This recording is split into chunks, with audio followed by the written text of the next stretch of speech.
Hello everyone, my name is Xiaotong Yang from the University of Michigan.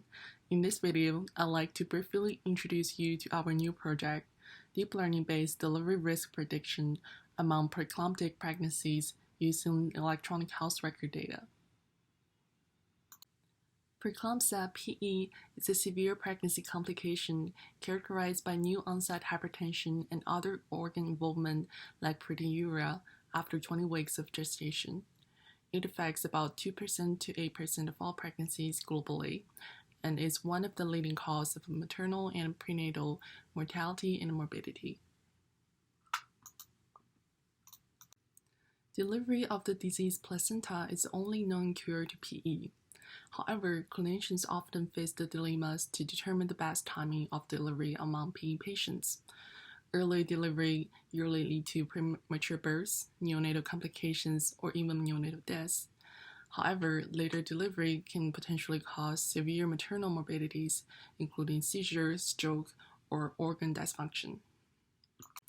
The goal of this study was to develop a number of deep learning-based models to forecast the risk of delivery at the initial diagnosis of PE using data from electronic health records. The discovery cohort of this study contains 1533 PE pregnancies from the University of Michigan delivered between year 2015 and 2022, including 374 early onset preeclampsia cases. Early onset preeclampsia is a severe subtype of PE, defined as PE occurs before 34 weeks of gestation. 2249 PE pregnancy records are collected from the University of Florida as the validation cohort, including 555 early onset cases. We constructed one model using all PE records and an early onset preeclampsia submodel using only EOPE samples. In each cohort, we collected patients' demographics, lifestyle, medical history, comorbidities recorded at the time of PE diagnosis. We also collected the initial result of most commonly ordered lab within 5-day observation window prior to the PE diagnosis.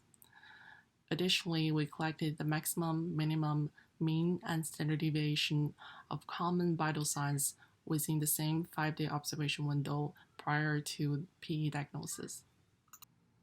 We constructed all models using CoxNet V2 algorithm. CoxNet model is an artificial neural network prognosis predicting model based on Cox proportional hazard model. CoxNet model contains one input layer, one hidden layer, and one CoxPH output layer. Like the CoxPH model, the CoxNet model takes patient information as input and predicts the hazard ratio of the event of interest. We also use CoxPH model as the benchmark model in this project.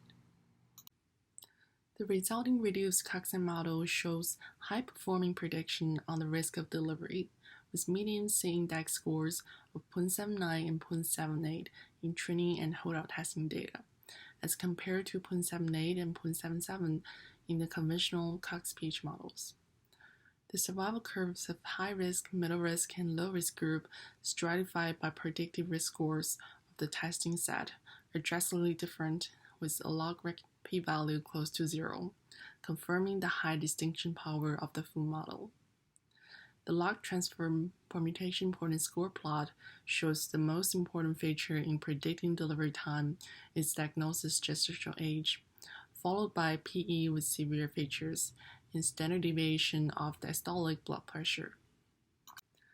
This plot shows the time to delivery survival curves dichotomized by the median value of each important features in the reduced full model.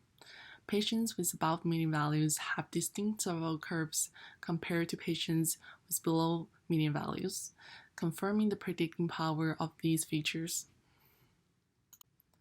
The resulting reduced EOPE submodel shows high-performing prediction on the risk of delivery, with median C-index score of 0.764 and 0.731 in the training and holdout testing data, as compared to 0.750 and 0.728 in the conventional CoxPH models. The survival curves of high-risk, middle-risk, and low-risk group stratified by predicted risk score of the testing set are drastically different, with a log-rank p-value close to 0, confirming the high distinction of the EOPE submodel. Certain most predictive features are identified by CoxNet. The most important feature by permutation importance score is still diagnosis gestational age, but the second and the third important features are creatinine value and mean diastolic blood pressure. Compared to other PE samples, lab results and vital signs play a more essential role in predicting delivery risk among EOPE patients. This plot shows the time to delivery survival curves dichotomized by the median value of each important features in the EOPE submodel. Again, patients with above median values have distinct survival curves compared to patients with below median values, confirming the predicting power of these features. To protect the sensitive EHR data, we packaged the pre-trained CoxNet and CoxPH models into our Shiny app, allowing users to access those models easily through the web interface and validating their data without uploading it online.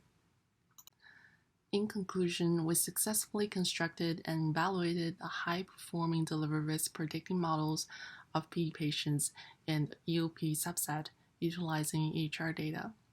We identified 12 most important features on determining the best delivery timing for all samples and 13 important features in EOP subcohort.